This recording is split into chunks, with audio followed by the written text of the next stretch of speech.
વહાલા મિત્રો, શું તમે જાણો છો કે ઈશ્વર ડરપોક વ્યક્તિનો પણ તેમના મહિમા માટે ઉપયોગ કરે છે? જો તમે સંપૂર્ણ રીતે ઈશ્વરને આધીન થાવ છો તો ઈશ્વર તમારી નબળાઈઓને દૂર કરે છે અને તમારો ઉપયોગ કરે છે.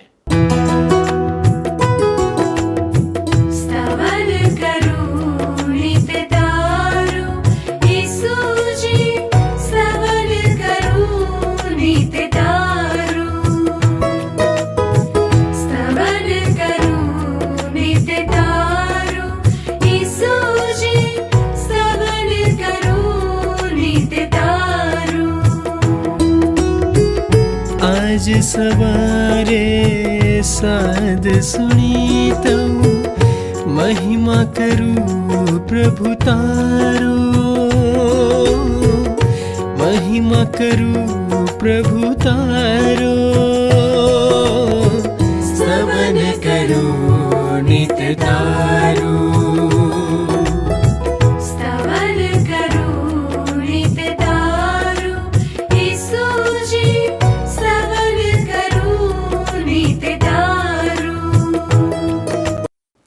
પ્રિય દર્શક મિત્રો, સ્તવન કાર્યક્રમમાં આપ સર્વનું હાર્દિક સ્વાગત છે.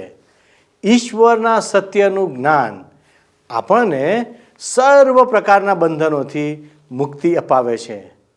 ઈશ્વરને આપણે આપણા જ્ઞાનથી સમજી શકતા નથી. ઈશ્વર જ આપણને આપણા જ્ઞાનની બાબતો શીખવાડી શકે છે. ઈશ્વરનો આપણે આભાર માનીએ છીએ કે તેમણે પોતાના લિખિત વચનો આપણા માટે સુરક્ષિત કરેલા છે. બાઇબલનું શિક્ષણ સંપૂર્ણપણે માનવ જાતિને માટે છે.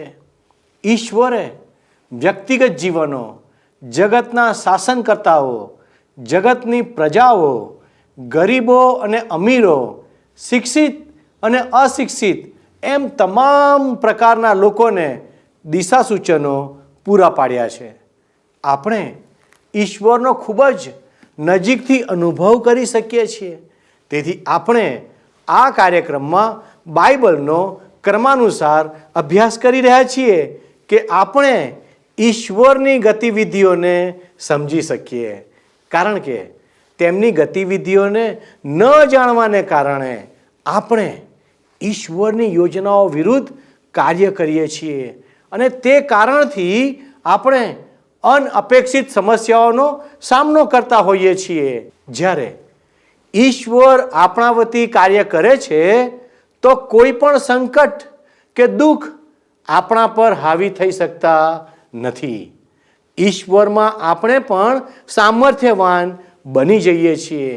બાઇબલના ન્યાયાધીશો નામના પુસ્તકનો અભ્યાસ કરતાં કરતાં આજે એક એવી ઘટના વિશે જોઈશું કે જેમાં આપણે ઈશ્વરની વિશ્વસનીયતાનો અભ્યાસ કરીશું કે ઈશ્વર એક ડરપોક વ્યક્તિનો કેવી રીતે પોતાના મહિમાને માટે ઉપયોગ કરે છે.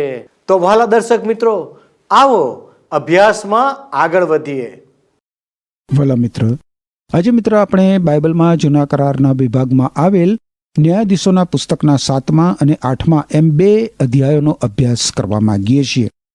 તમે જોશો તો 7મા અધ્યાયમાં કુલ 25 કલમો છે અને 8મા અધ્યાયમાં 35 કલમો છે.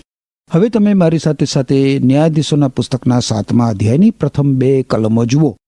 અહીં લખવામાં આવ્યું છે, ત્યારે યરુબ્બઆલ એટલે ગિદિયોન તથા તેની સાથેના સર્વ લોકોએ મળસ્કે ઉઠીને હારોદના જરાની પાસે છાવણી કરી અને મોરે પર્વતની પાસે તેઓની ઉત્તરગમની ખીણમાં મિદ્યાનીઓએ છાવણી કરી. બીજી કલમ, યહોવાએ ગિદિયોનને કહ્યું, તારી સાથેના લોકો એટલા બધા છે કે જેઓ વડે હું મિદ્યાનીઓને તેઓના હાથમાં સોંપવા ઈચ્છતો નથી. રખેને ઇઝરાયેલ મારી આગળ ફુલાશ મારીને કહે કે મારા પોતાના જ હાથે મને ઉગાર્યો છે. તમે જુઓ મિત્ર, ગિદિયોન હવે બહાર જઈને પોતાના સૈન્યને જુએ છે અને એની પાસે 32,000 જવાનો હતા અને એ વિચારે છે કે આટલા પૂરતા નથી. મિદ્યાનીઓ તો તીડોની જેટલા હતા, તીડો જેટલા, અગણિત સંખ્યા. અને એમની સરખામણીમાં ગિદિયોનના સૈન્યની સંખ્યા બહુ જ જૂજ લાગે છે. મને લાગે છે મિત્ર કે ગિદિયોનને ફરીથી રણશીંગડું વગાડવાનો વિચાર આવ્યો હશે. પણ ઈશ્વર શું કહે છે ગિદિયોનને? કહે છે કે તારી પાસે બહુ વધારે જવાનો છે. 32,000 જવાનો સાથે હું તને વિજય અપાવી શકું નહીં, કારણ કે એ પછી તું એવું કહે કે તે તારી તાકાતથી વિજય મેળવ્યો છે. કોઈ મનુષ્ય મિત્ર, કોઈ મનુષ્ય ઈશ્વરની હજુરમાં ગર્વ કરી શકે નહીં. અને ઈશ્વર એ જ કારણસર નિર્બળોનો ઉપયોગ કરે છે. હવે તમે 3જી કલમ જુઓ, ન્યાયાધીશોનું પુસ્તક 7મો અધ્યાય. લખ્યું છે અહીંયા, માટે હવે તું જા અને લોકોને જાહેર કર કે જે કોઈ ભયભીત તથા ધ્રુજતો હોય ને ગિલિયાદ પર્વત આગળથી પાછો જાય. ત્યારે લોકોમાંથી 22,000 પાછા ગયા, એટલે 10,000 રહ્યા. ગિદિયોન પાસે તમે જુઓ તો 32,000 જવાનો હતા, બરાબર ને? પણ એમાંથી હવે 22,000 જવાનો પાછા ચાલ્યા જાય છે. હવે કેટલા રહે છે ગિદિયોનની પાસે? માત્ર 10,000. માત્ર 10,000 જવાનો રહે છે. પણ ઈશ્વર કહે છે હજી પણ તારી પાસે વધારે જવાનો છે, એમાંથી પણ ઓછા કર. અને એટલે ગિદિયોન અને તેના જવાનો બીજી કસોટીમાંથી પસાર થયા. 5 થી 7 કલમો જુઓ. માટે લોકોને તે પાણીની પાસે લાવ્યો અને યહોવાએ ગિદિયોનને કહ્યું, પ્રત્યેક જણ જે કૂતરાની માફક જીભથી લખલખાવીને પાણી પીવે તેને તું જુદો કાઢ, અને પ્રત્યેક જણ જે પાણી પીવા સારું ઘૂંટણીએ પડીને ઉબળો વળે તેને પણ તેમ જ કર. અને જે લોકોએ મોઢે હાથ લગાડીને પાણી લખલખાવ્યું તે 300 હતા, પણ બાકીના સર્વ લોકો પાણી પીવાને ઘૂંટણીએ પડીને ઉબળા વળ્યા હતા. પછી કહે છે, યહોવાએ ગિદિયોનને કહ્યું, જે 300 માણસો પાણી લખલખાવીને પીધું તેઓની હસ્તક હું તને ઉગારીશ અને મિદ્યાનીઓને તારા હાથમાં સોંપીશ, અને બાકીના સર્વ માણસો પોતપોતાના ઘેર પાછા જાય. અહીં ઈશ્વરની પસંદગી અને મનુષ્યની સ્વતંત્ર ઈચ્છા સંબંધી કેટલો ઉમદા પાઠ રહેલો છે મિત્ર. જુઓ તમે, ઈશ્વરે ગિદિયોનને કહ્યું કે તારી સાથે જે જવાનોએ યુદ્ધમાં જવાનું છે એમને હું પસંદ કરીશ. પણ તમે એ જુઓ, એ માટે ઈશ્વર એ જવાનોને પસંદગી કરવા દે છે. એ લોકોને પાણીની પાસે લાવ. ઈશ્વર કહે છે ગિદિયોનને કે આ જવાનોને પાણીની પાસે લાવ. એમાંથી જે જવાનો કૂતરાની જેમ લખલખાવીને પાણી પીવે એ જવાનોએ તારી સાથે યુદ્ધમાં જવાનું છે. પરંતુ જે જવાનો ઘૂંટણે પડીને પાણી પીવામાં સમય બગાડે એમની મારે જરૂર નથી. ઈશ્વર પસંદગી કરે છે, જુઓ મિત્ર. પણ નિર્ણય કરવાની સ્વતંત્રતા તો ઈશ્વર મનુષ્યને આપે છે. 10 થી 14 કલમો જોઈશું હવે આપણે આગળ. 10 થી 14 કલમો જુઓ. શું કહે છે? પણ જો તું ત્યાં જતા બીતો હોય તો તું તારા દાસ પુરાહને લઈને છાવણી પાસે ઉતરી જા. તેઓ જે કહેતા હોય તે સાંભળ, અને પછી છાવણી પર ઉતરી પડ્યાને તારા હાથ બળવાન થશે ત્યારે તે તેના દાસ પુરાહને લઈને છાવણીમાંના શસ્ત્રધારીઓની સૌથી છેવાડી ટુકડી નજીક આવ્યો. મિદ્યાનીઓ તથા અમાલેકીઓ તથા પૂર્વ દિશાના સર્વ લોકો ખીણની અંદર તીડીની માફક સંખ્યાબંધ પડેલા હતા, અને તેઓના ઊંટ સમુદ્રના કાંઠાની રીતિની પેઠે અગણિત હતા. ગિદિયોન ત્યાં આવ્યો ત્યારે જુઓ, ત્યાં આગળ એક માણસ પોતાના મિત્રને સ્વપ્ન કહી સંભળાવતો હતો અને કહેતો હતો કે જો મને સ્વપ્ન આવ્યું, અને જો જવની એક રોટલી મિદ્યાનની છાવણી ઉપર ધસી પડી ને એક તંબુની પાસે આવીને તેણે તેને એવો ધક્કો માર્યો કે તે પડી ગયો, ને તેને એવો ઉથલાવી નાખ્યો કે તે તંબુ જમીનદોસ્ત થઈ ગયો. તેના સાથીએ ઉત્તર આપ્યો, એ તો ઇસ્રાયેલના માણસ યોઆશના દીકરા ગિદિયોનની તરવાર વગર બીજું કંઈ નથી. મિદ્યાનને તથા તેના સર્વ સૈન્યને દેવે તેના હાથમાં સોંપ્યા છે. ગિદિયોન યુદ્ધમાં જાય એ અગાઉ એના માટેનો આ અંતિમ પાઠ હતો મિત્ર. એ છાવણીની છેક પછી તે જાય છે અને 2 જવાનોની વાતચીત છુપાઈને એ સાંભળે છે. આ જવાનો પ્રમાણિકપણે વિશ્વાસ કરે છે કે ઈશ્વર મિદ્યાનીઓને ગિદિયોન અને તેના જવાનોના હાથમાં સોંપી દેશે.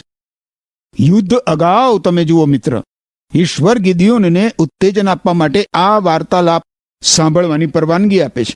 16 થી 22 કલમોમાં આગળ લખ્યું છે, અને તે 300 માણસોની તેણે 3 ટુકડીઓ કરી, ને તે સર્વના હાથમાં તેણે રણશીંગડા તથા ખાલી ઘડા તથા ઘડામાં દીવા આપ્યા.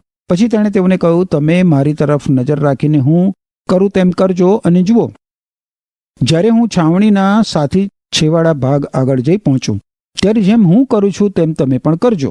હું તથા મારી સાથેના સર્વ લોક જ્યારે રણશીંગડું વગાડીએ ત્યારે આખી છાવણીની આસપાસ તમે પણ રણશીંગડા વગાડીને પોકારજો કે યહોવાની તથા ગિદિયોનની જય. અને ગિદિયોન તથા તેની સાથેના 100 માણસ વચલા પોરના આરંભમાં છાવણીના સૌથી છેવાડા ભાગ આગળ આવી પહોંચ્યા તે વખતે માત્ર થોડી જ વાર ઉપર નવો પહેરો મુકાયો હતો અને તેઓએ રણશિંગડા વગાડીને પોતાના હાથમાંના ઘડા ફોડી નાખ્યા. પછી ત્રણેય ટુકડીઓએ રણશિંગડા વગાડ્યા તથા ઘડા ફોડી નાખ્યા અને ડાબે હાથે દીવા પકડ્યા અને જમણા હાથમાં વગાડવાના રણશિંગડા લીધા અને તેઓએ એવો લલકાર કર્યો કે યહોવાની તથા ગિદિયોનની તલવારની જય. અને સર્વ માણસ પોતપોતાની જગ્યાએ છાવણીની ચોતરફ ઊભા રહ્યા અને આખું સૈન્ય નાઠું તેઓએ હોકારો પાડીને તેમને નસાડી મૂક્યા. તેઓએ તે 300 રણશિંગડા વગાડ્યા અને યહોવાએ પ્રત્યેક માણસની તલવાર તેના સાથીની સામે તથા આખા સૈન્યની સામે લાગુ કરી દીધી અને સૈન્ય સરેહા અને બેથ શિટ્ટા સુધી તથા તાબાથ પાસેના આબેલ અહોલાહની સરહદ સુધી નાઠું. જોયું તમે મિત્ર? અહીં ગિદિયોનની રણનીતિ આપણે જોઈ શકીએ છીએ. એ પોતાના 300 જુવાનોને 3 ટુકડીઓમાં વહેંચી નાખે છે અને એમને 3 વસ્તુઓ આપે છે: ઘડા, દીવા અને રણશિંગડા. હવે દીવા ઘડામાં મૂકવામાં આવ્યા હતા જેથી પ્રકાશ જોઈ શકાય નહીં. આ લોકોએ પોતાના એક હાથમાં આ ઘડા પકડ્યા હતા અને બીજા હાથમાં એમણે એમના રણશિંગડા પકડ્યા હતા.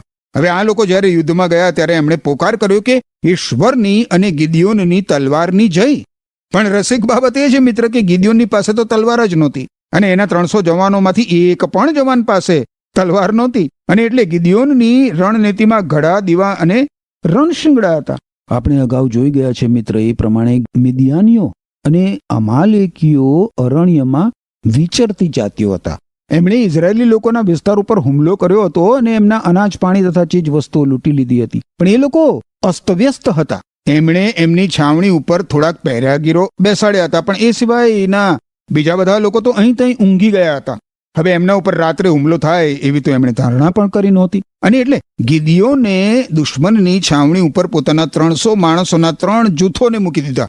અમુક ચોક્કસ સમયે એમણે પોતાના રણશિંગડા વગાડ્યા અને પોતાના ઘડા ફોડી નાખ્યા જેથી પ્રકાશ જોઈ શકાય. હવે મિદિયાનીઓ પોતાની ગાઢ નિંદ્રામાંથી જાગૃત થઈને પોતાની તલવારો કાઢીને ચારેય તરફ બસ વીંજવા જ લાગ્યા. આ ઇઝરાયેલીઓ પાસે તો તલવારો પણ નહોતી. એ લોકોએ તો માત્ર પોતાના દીવા એવી રીતે ઊંચા પકડી રાખ્યા હતા ને કે મિદિયાનીઓ પોતાના જ લોકની કતલ કરવા લાગ્યા. ટૂંક સમયમાં જ મિદિયાનીઓ પર્વતોમાં ગાઢ જંગલમાં નાસી છૂટ્યા. આનાથી ગિદિયોન અને ઇઝરાયેલીઓને જબરજસ્ત વિજય મળ્યો મિત્ર. હવે આ વૃત્તાંતમાં આપણા માટે બહુ જ અદ્ભુત આત્મિક પાઠો સમાયેલા છે. હું સૌ પ્રથમ તો ગિદિયોને ઈશ્વર સમક્ષ જે શરત મૂકી હતી એ તરફ તમારું ધ્યાન દોરવા માંગુ છું મિત્ર. ઊન ઉપર ઝાકળ પડવાની શરત. આજે મિત્ર આપણને એ જરૂર છે કે ઈશ્વર આપણા જીવનોમાં આંતરિક સુશોભનનું કાર્ય કરે. આપણે ઈશ્વર પાસે આજે આપણા શુષ્ક જીવન ઉપર ઝાકળ પાડવાની માગણી કરવી જોઈએ. હોશિયા સંદેશવાહકનું પુસ્તક છે બાઇબલમાં, જૂના કરારના વિભાગમાં તમે જુઓ તો હોશિયા સંદેશવાહકનું પુસ્તક છે. એના 14મા અધ્યાયની 5મી કલમ જુઓ તો ત્યાં લખવામાં આવ્યું છે, ઈશ્વર કહે છે આ પ્રમાણે, હું ઇસરાયેલના હકમાં ઝાકળ રૂપ થઈશ. તે કમળની પેઠે ખીલશે ને લબાનોનની પેઠે પોતાના મૂળ ઊંડા નાખશે. ઈશ્વર આ વિષય સંબંધી અનેક વાર વાત કરે છે મિત્ર. આપણા પ્રભુ ઈશ્વર આપણી ઉપર સાફ કરેલા ઘાસ ઉપર પડતા વરસાદ રૂપે આવશે મિત્ર. આપણે મુશ્કેલીમાં હોઈએ ત્યારે પણ, અને જ્યારે ઈશ્વરે આપણામાં કાપકૂપ કરી હોય ત્યારે પણ ઈશ્વર આપણા ઉપર ઝાકળની જેમ, વરસાદની જેમ આવશે. હા મિત્ર, આપણને ઈશ્વરના સ્પર્શની જરૂર છે જેથી આપણે ઈશ્વરમાં મજબૂત અને સ્થિર બનીએ. આપણા મૂળ ઈશ્વરમાં ઊંડા ઘલાય અને આપણે ઈશ્વરમાં સ્થાયી થઈએ.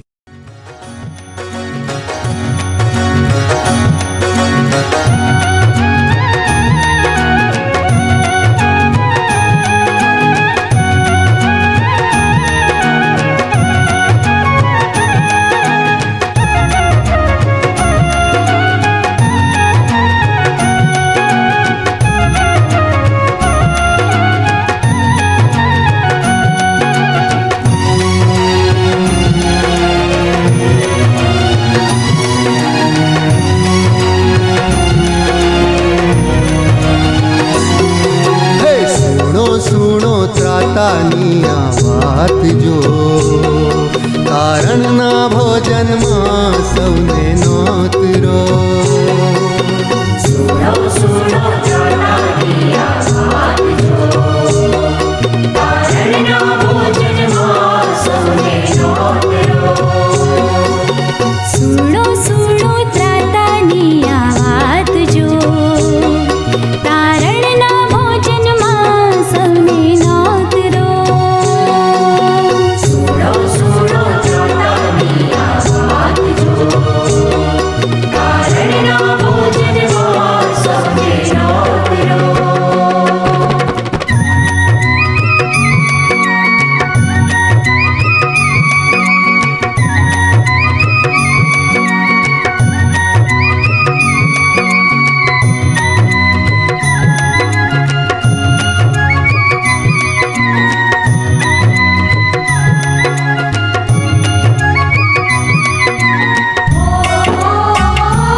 હે ફરજો ફરજો ગુર્જર દેશે ભાતજો, ફરજો ફરજો ગુર્જર દેશે ભાતજો.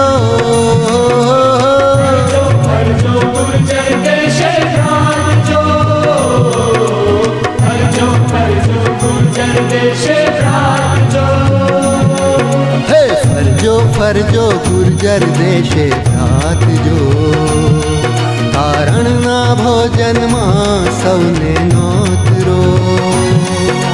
ફરજો ફરજો ગુર્જર દેશે ભ્રાતજો, તારણના ભોજનમાં સૌને નોતરો. હે સુણો સુણો ત્રાતાની આ વાત જો, કારણના ભોજનમાં સૌને નોતરો.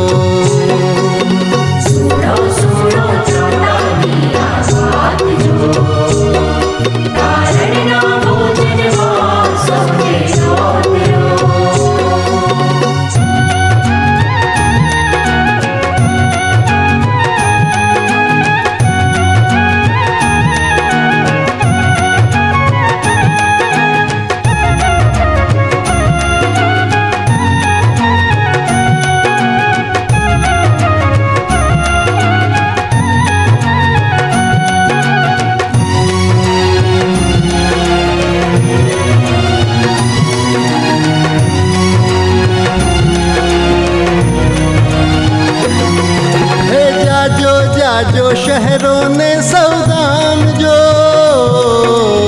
જાજો જાજો શહેરોને સૌ ગામજો.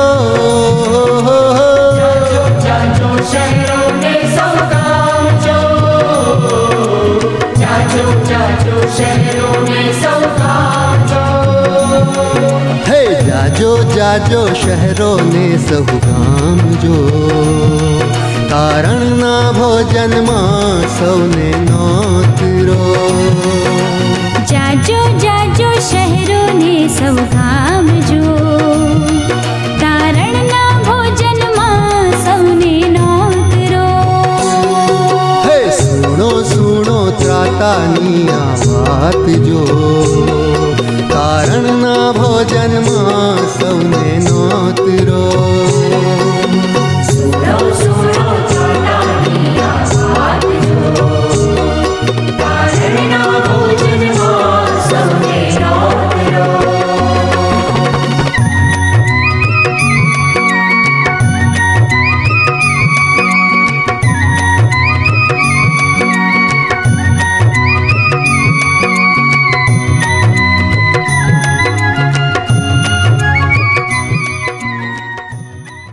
હવે મિત્ર આપણે ન્યાયાધીશોના પુસ્તકના 8મા અધ્યાયનો વિચાર કરીએ. 8મા અધ્યાયમાં પણ મિત્ર તમે જુઓ તો ગિદિયોનનો વૃત્તાંત આગળ વધે છે. મિદિયાનીઓ ઉપર ઈશ્વરે ગિદિયોનને વિજય અપાવ્યા બાદની ઘટનાઓ અહીંયા 8મા અધ્યાયમાં નોંધવામાં આવી છે. 8મા અધ્યાયની તમે 22મી કલમ જુઓ. 8મા અધ્યાયની 22મી કલમ જુઓ તો ત્યાં શું લખવામાં આવ્યું છે જુઓ કે છે, ત્યારે ઇઝરાયેલના માણસોએ ગિદિયોનને કહ્યું, તું અમારા પર રાજ કર, તું તથા તારો દીકરો તથા તારા દીકરાનો દીકરો પણ, કેમ કે મિદ્યાનના હાથમાંથી તે અમને ઉગાર્યા છે. અહીં સૌ પ્રથમ વખત મિત્ર બાઇબલમાં દર્શાવવામાં આવ્યું છે કે ઇઝરાયેલી લોકોને તેમના પર રાજ કરવા માટે એક રાજા જોઈતો હતો. ઈશ્વરે ઇઝરાયેલી લોકોને કહ્યું હતું કે એમની આસપાસની પ્રજાઓની જેમ તેમના પર કોઈ રાજા રાજ કરે એવું ઈશ્વર ઈચ્છતા નહોતા, પરંતુ ગિદિયોનને એમને ગુલામીમાંથી છોડાવ્યા હતા. તેથી એ લોકો ગિદિયોનને એમનો રાજા બનાવવા માટે વિનવતા હતા. રાજા તરીકેની પદવી સ્વીકારવા વિનંતી કરવામાં આવી હોય એવી સૌ પ્રથમ વ્યક્તિ ગિદિયોન હતો મિત્ર. પરંતુ એણે રાજા તરીકેની પદવીનો સ્વીકાર કર્યો નહીં. ઇઝરાયેલી લોકો ઈચ્છતા હતા કે ગિદિયોન એમના ઉપર રાજ શાસન કરે, એટલું જ નહીં, પરંતુ એના પછી એનો દીકરો અને એના દીકરા પછી એના દીકરાનો દીકરો એમના ઉપર રાજ શાસન કરે. પણ હવે જુઓ, ગિદિયોને આ લોકોને કેવો વિચક્ષણ જવાબ આપે છે. 23મી કલમ. ગિદિયોને તેઓને કહ્યું, તમારા પર હું રાજ નહીં કરું ને મારો દીકરો પણ તમારા પર રાજ નહીં કરે, યહોવા તમારા પર રાજ કરશે. અદ્ભુત એવું આ વિધાન છે મિત્ર. ગિદિયોને ચોક્કસ પદાર્થ પાઠ શીખ્યો હતો. દ્રાક્ષાકુંડ પાસે ઘઉં ઉણપનાર આ જવાનને ખબર હતી કે તે એક કાયર વ્યક્તિ હતો. એ જાણતો હતો કે એને વિજય અપાવનાર ઈશ્વર હતા. ગિદિયોન જાણતો હતો કે યુદ્ધ જીતવાની એનામાં તો કોઈ તાકાત નથી, પરંતુ યુદ્ધ જીતવા માટે ઈશ્વરે એને પસંદ કર્યો હતો. ગિદિયોન ચોક્કસ એક નોંધપાત્ર વ્યક્તિ હતો. બાઇબલમાં નવા કરારના વિભાગમાં હિબ્રુ લોકોને લખેલો પત્ર છે. તમે જોશો મિત્ર મારી સાથે સાથે હિબ્રુ લોકોને લખેલો પત્ર, એના 11મા અધ્યાયની 32 થી 34 કલમોમાં લખવામાં આવ્યું છે.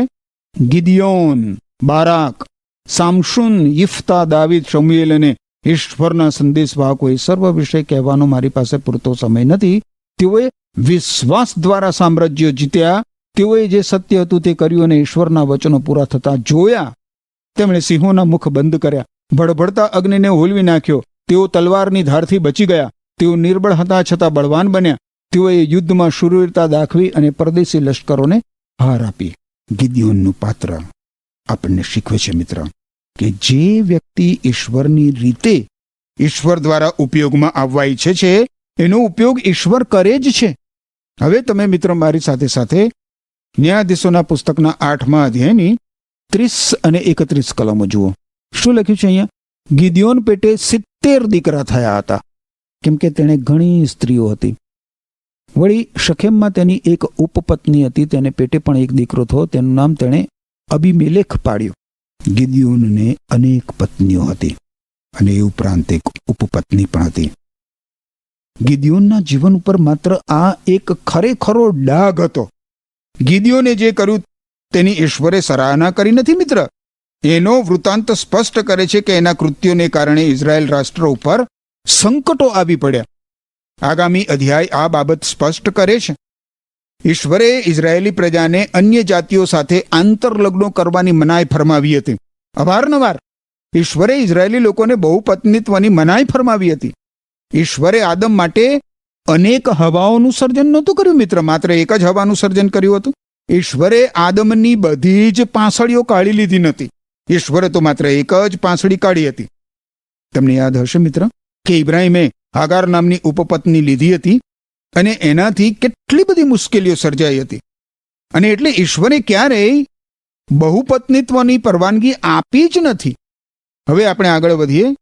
ન્યાયાધીશોના પુસ્તકમાં 8મા અધ્યાયમાં 33 થી 35 કલમો જોઈએ. ગિદિયોનના મરણ પછી એમ થયું કે ઇઝરાયેલ પુત્રો પાછા ફરી ગયા અને બાઆલિમની પાછળ વંઠી ગયા. ને બાલ બરીથને પોતાનો દેવ કરી માન્યો અને દેવ જેણે ચોતરફ સર્વશત્રુઓના હાથમાંથી તેઓને બચાવ્યા હતા તે પોતાના દેવ યહોવાને ઇસ્રાયેલ પુત્રોએ સંભાળ્યા નહીં. તેમજ યરુબ્બઆલે એટલે ગિદિયોને જે સર્વ ભલમનસાઈ ઇઝરાયેલ પુત્રો પ્રત્યે દર્શાવી હતી તે પ્રમાણે તેઓએ તેના ઘર પર માયા રાખીને ફરીથી પાછું પેલું જૂનું ચક્ર ચાલુ થઈ જાય છે. જોયું ને તમે મિત્ર? આજે આ ચક્ર ચાલી રહ્યું છે આજના માનવ સમાજમાં. એમ ઇતિહાસનું આ ચક્ર ગોળ ગોળ ફરવાનું ચાલુ જ રાખે છે. પ્રથમ આપણે જોયું તો ઇઝરાયેલી લોકો ઈશ્વરની સેવા કરે છે, એ પછી ગુંડાઈ આચરે છે, ઈશ્વરનો ત્યાગ કરે છે, બાઆલ તરફ વળી જાય છે અને ઈશ્વર તેમને ગુલામીમાં મોકલી આપે છે. પછી એ લોકો ઈશ્વરને પોકાર કરે છે અને પોતાના કૃત્ય માટે પશ્ચાતાપ કરે છે અને ઈશ્વર તેમને છોડાવવા માટે એક ન્યાયાધીશ ઊભો કરે છે. ગિદિયોન મૃત્યુ પામ્યો કે તરત જ ઇઝરાયેલી લોકો સાચા ઈશ્વરથી દૂર થઈને બાઆલિમ નામના દેવની પાછળ ભટકી ગયા. આપણા હકમાં આવું નથી બનતું મિત્ર? આપણા હકમાં શું આવું નથી બનતું? એક દિવસ આપણે ઈશ્વર સાથેના સંબંધમાં ઊંચે જઈએ છીએ અને વળી પાછા બીજા દિવસે નીચે પછડાઈએ છીએ. ઈશ્વરે કદી જ આપણા આત્મિક જીવનોને એ રીતે સવારવાનું ઈચ્છ્યું નથી. ઈશ્વર તો દિન બદિન આપણને એમની સાથે આગળ અને આગળ આગળ અને આગળ લઈ જવા માંગે છે આત્મિક જીવનમાં. અને એટલે જ મિત્ર, ઈશ્વરના જે પવિત્ર વચનો નવા કરારમાંથી પણ મેં તમને વાંચી સંભળાવ્યા, એ બધા વચનોમાં ઈશ્વર આપણને એક જ બાબત કરવાનું કહે છે: ઈશ્વરને આધીન થઈને ઈશ્વરની પવિત્રતામાં જીવન જીવવાનું. ઈશ્વર આપણને કહે છે. એમ કરવા માટે ઈશ્વર આપણને કૃપા આપો. આમેન. વહાલા દર્શક મિત્રો, આજના અભ્યાસમાં આપણે જોઈ ગયા કે પરમેશ્વર જેની પસંદગી કરે છે તેનો તેઓ પોતાના મહિમાને માટે ઉપયોગ પણ કરે છે. ગિદિયોન નામનો ન્યાયાધીશ કોઈ પણ રીતે ઈશ્વરને માટે લાયક ન હતો, તેમ છતાં પણ તેઓ તેની પસંદગી કરે છે અને તેને તાલીમ આપીને તૈયાર કરે છે. જ્યારે ડરી જનાર લોકોને ઘરે પાછા જવા માટે કહેવામાં આવ્યું ત્યારે ગિદિયોન જ પહેલો વ્યક્તિ ઘરે પાછો જવા માટે હોવો જોઈતો હતો, જેથી તે લડાઈના મેદાનમાંથી ભાગી જાય. પરંતુ ઈશ્વર તેના દ્વારા જ કાર્ય કરી રહ્યા હતા. તે લડાઈના મેદાનમાં છે, પરંતુ તેની પાસે લડાઈનું કોઈ પણ હથિયાર નથી. તેમ છતાં જેમ જેમ તે ઈશ્વરની આજ્ઞાઓનું પાલન કરતો જાય છે તેમ તેમ તે તેમાં ઈશ્વરના કાર્યને અનુભવતો જાય છે. ઇતિહાસની આ જ બાબત આપણા બધા માટે છે કે આપણે જીવંત ઈશ્વર પર વિશ્વાસ કરીએ. જ્યારે ઇઝરાયેલી પ્રજાએ ઈશ્વરને શોધ્યા ત્યારે ઈશ્વર તેઓને મળ્યા. આજે ઈશ્વરે પ્રભુ ઈસુ ખ્રિસ્તના રૂપમાં માનવ અવતાર લીધો છે અને આપણા માટે તેઓ પ્રગટ થયા છે. તેમણે આપણા માટે ઈશ્વર સાથેનો મેળાપનો રસ્તો બનાવી દીધેલો છે. ઈશ્વર ઇઝરાયેલી પ્રજાની સાથે પોતાના ચમત્કારો પ્રગટ કરતા હતા. આજે ઈસુના સામર્થ્યથી દરેક વિશ્વાસી પોતાના ચમત્કાર પ્રગટ કરે છે. ઈશ્વરનું વચન આપણને હંમેશા પ્રોત્સાહિત કરતું રહે છે, જેથી આપણે ઈશ્વરના કાર્યને આપણા જીવનમાં નિહાળી શકીએ. ઈશ્વરની સાથે આપણે એકલા નથી, પણ અનેક લોકો છે. તેથી આપણે કોઈ પણ બાબતથી ભયભીત થવાનું નથી. વહાલા દર્શક મિત્રો, ઈશ્વરને પ્રાર્થના કરીએ કે ઈશ્વરે જે રીતે ગિદિયોનને આગેવાની પૂરી પાડી તેવી જ રીતે આજે આપણી પણ આગેવાની કરે. ઈશ્વર આપ સર્વને સહાય કરો. આમેન. મિત્રો, ગત પ્રશ્નનો જવાબ છે ઘઉં ઝૂડવાનું. આજનો પ્રશ્ન છે ગિદિયોન પાસે સૈન્યમાં કેટલા જવાનો હતા?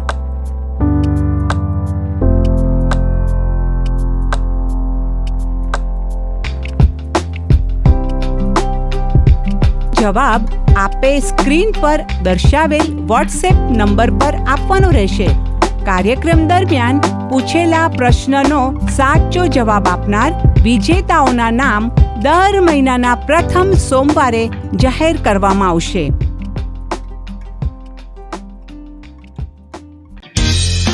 શું તમને આ કાર્યક્રમ ગમ્યો? અત્યારે જ અમને મિસ કોલ કરો